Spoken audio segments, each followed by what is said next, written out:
नमस्कार दोस्तों, एक बार फिर से आप सभी का अपने YouTube channel ready to learn में हार्दिक स्वागत है। शॉर्ट वीडियोज़ की इस श्रृंखला में दोस्तों आज हम पढ़ने वाले हैं अभिवृद्धि और विकास के बारे में कि अभिवृद्धि या विकास में क्या डिफरेंस होता है और अभिवृद्धि क्या होती है एवं विकास क्या होता है।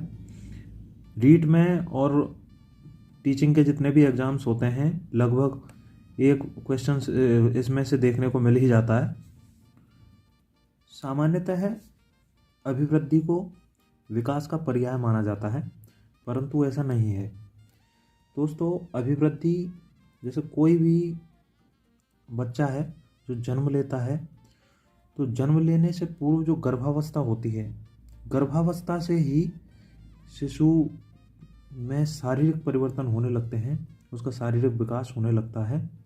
तो गर्भावस्था से ही जो शारीरिक परिवर्तन होने लगते हैं वो अभिवृद्धि के अंतर्गत आते हैं, जिसे हम इंग्लिश में ग्रोथ कहते हैं। और जो विकास होता है उसमें अभिवृद्धि यानी कि शारीरिक वृद्धि के साथ साथ मानसिक, संवेगात्मक और सामाजिक जो अपने पक्ष होते हैं उनमें भी परिवर्तन होता है। अर्थात इसका मतलब हुआ दोस्तों, अभिवृद्धि जो होती है, अभिवृद्धि केवल शारीरिक वृद्धि को प्रदर्शित करती है, जबकि विकास में शारीरिक वृद्धि के साथ साथ मानसिक, संवेगात्मक, सामाजिक आदि पक्षों में भी जो अपन को विकास और चेंजेस देखने को मिलते हैं वो डेवलपमेंट के अंतर्गत आते हैं, विकास के अंतर्गत आते हैं।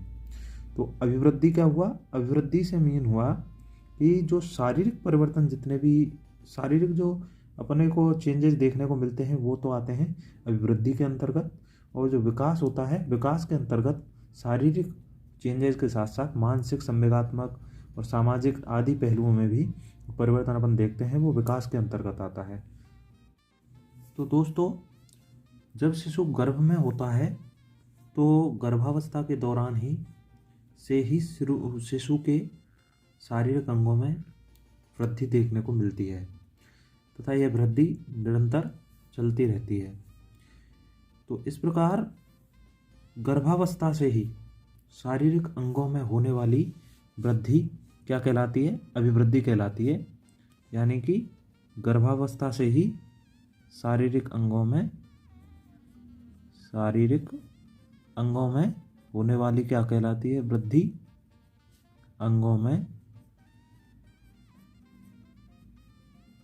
होने वाली वृद्धि कहलाती है अभिवृद्धि। अब दोस्तों बात करते हैं विकास की। तो विकास क्या होता है? शारीरिक अंगों में वृद्धि के साथ साथ मानसिक, संवेगात्मक, सामाजिक जो परिवर्तन देखने को मिलते हैं वो विकास के अंतर्गत आते हैं। यानी कि शारीरिक तो होगा ही होगा, शारीरिक अंगों में परिवर्तन, मानसिक एवं सामाजिक जो परिवर्तन देखने को मिलते हैं, मानसिक और सामाजिक परिवर्तन अपन को जो देखने को मिलते हैं वो सभी परिवर्तन विकास के अंतर्गत आते हैं। तो इसको इस प्रकार भी समझ सकते हैं। देखिए, मान लीजिए ये है शारीरिक विकास, शारीरिक वृद्धि, और ये आता है विकास। इसको इस प्रकार भी समझ सकते हैं, विकास यानी कि शारीरिक वृद्धि के अंतर्गत केवल शारीरिक अंगों में होने वाली वृद्धि आती है, और विकास के अंतर्गत शारीरिक अंगों में होने वाली वृद्धि तो आएगी ही, उसके साथ साथ जो मानसिक रूप से चेंजेस देखने को मिलते हैं, बच्चा जैसे जैसे पहले गर्भावस्था के दौरान उसके शारीरिक अंगों में परिवर्तन होता है, उसके बाद जब शैशवावस्था में आता है, जन्म लेते ही जैसे शैशवावस्था में आता है तो धीरे धीरे उसके शारीरिक अंग वृद्धि करने लगते हैं। उसी प्रकार वो विभिन्न अवस्थाओं में उसके शारीरिक अंगों में परिवर्तन होने लगता है। साथ ही साथ हम देखते हैं कि मानसिक विकास भी होने लगता है, तो ये भी चेंजेस उसमें आने लगते हैं। सांवेगिक परिवर्तन भी उसमें देखने को मिलते हैं, संवेग भी जागृत होने लग जाते हैं। तो इस प्रकार जो शारीरिक अंगों में परिवर्तन होगा वो आएगा अभिवृद्धि के अंतर्गत। और जो शारीरिक अंगों के साथ साथ, और ये शारीरिक अंगों के साथ साथ ही मानसिक और सांवेगिक परिवर्तन, सामाजिक परिवर्तन उसमें जो देखने को मिलेंगे वो आएंगे विकास के अंतर्गत। जैसे शारीरिक, ये एक छोटा पहलू है शारीरिक परिवर्तन जो कि विकास के अंतर्गत आता है। इसलिए ये कहा जा सकता है कि विकास जो है उसका एक भाग है शारीरिक परिवर्तन, यानी कि जिसे हम अभिवृद्धि कहते हैं वो विकास। इसे इस प्रकार भी कह सकते हैं कि जो शारीरिक वृद्धि है, यानी कि जिसे हम अभिवृद्धि कहते हैं, वो विकास का एक भाग है, यानी विकास का एक हिस्सा है अभिवृद्धि। एक एग्जाम्पल लेते हैं कि बालक की जो हड्डियां होती हैं, तो बालक की हड्डियां क्या है, जैसे आकार में उनके परिवर्तन होता है तो अपन उसको किसके अंतर्गत लेंगे, अभिवृद्धि के अंतर्गत।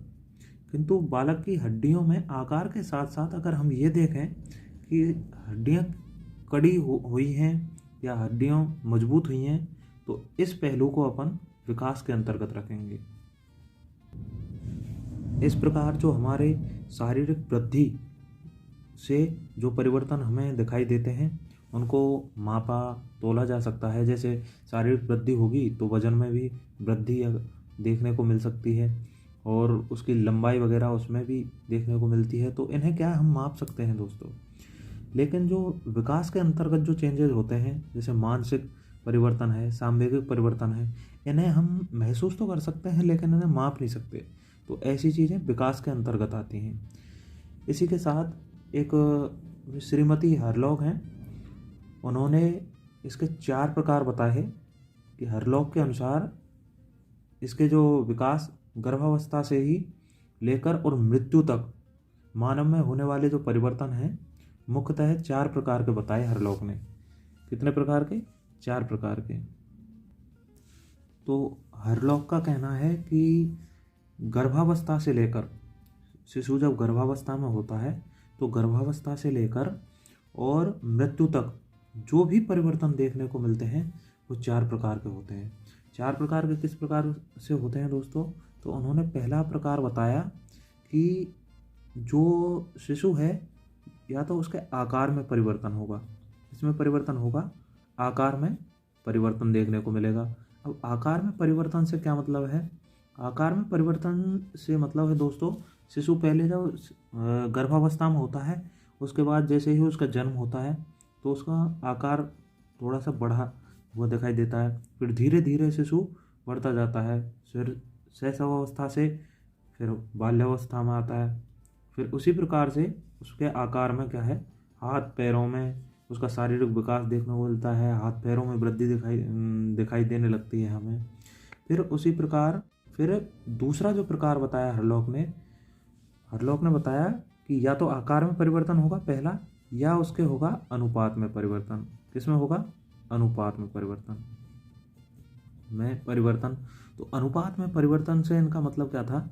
अनुपात में परिवर्तन से इनका मतलब था कि शिशु के शारीरिक और मानसिक विकास का जो अनुपात है उसमें परिवर्तन देखने को मिलता है समय के साथ ही। यानी कि पहले जब कोई भी बच्चा होता है तो उसके पहले वो इतना ज़्यादा एक्टिव नहीं होता है, तो उसका मानसिक विकास को हम ऑब्जर्व नहीं कर पाते। लेकिन जैसे जैसे वो बड़ा होता है तो उसकी मानसिक क्रियाएं तेज़ होने लगती हैं और हमें उसका मानसिक जो विकास है वो अनुभव होने लगता है कि ये बच्चा कैसी एक्टिविटी करता है। इन सारी चीज़ों को ऑब्जर्व करते हुए हमें उसके मानसिक विकास का अनुभव होने लगता है कि मानसिक रूप से यह बालक विकसित हो रहा है। इसी प्रकार से तीसरा प्रकार जो हरलॉग ने बताया, पुराने चिन्हों का लुप्त होना या पुराने चिन्हों का विलोप होना। तो पुराने चिन्हों का विलोप से क्या मतलब है? पुराने चिन्हों का लुप्त होना। तो इससे क्या मतलब है दोस्तों? जैसे कोई भी बच्चा है तो उसके जो जन्म के समय के बाद जो दांत आते हैं, जिन्हें हम बेसिकली अपन कहते हैं अपनी भाषा में दूध के दांत, तो पुराने चिन्हों के लोप से उनका मतलब है कि जैसे बच्चे के अंदर जो दूध के दांत होते हैं वो दूध के दांत एक समय पश्चात गिर जाते हैं, यानी कि वो निकल जाते हैं। तो उनसे क्या है, उनका मतलब ये है कि पुराने जो चिन्ह हैं, एक तरह से दांतों को ही ले लीजिए तो दांतों का निकल कर दूसरे दांत आ जाते हैं वहाँ पे, तो उनका क्या है, एक प्रकार से लोप हो गया। और चौथा जो उन्होंने परिवर्तन बताया इसी के साथ ही, चौथा परिवर्तन उनका था नए चिन्हों का विकास। नए चिन्हों का विकास, ये बहुत ही इम्पोर्टेंट टॉपिक है दोस्तों।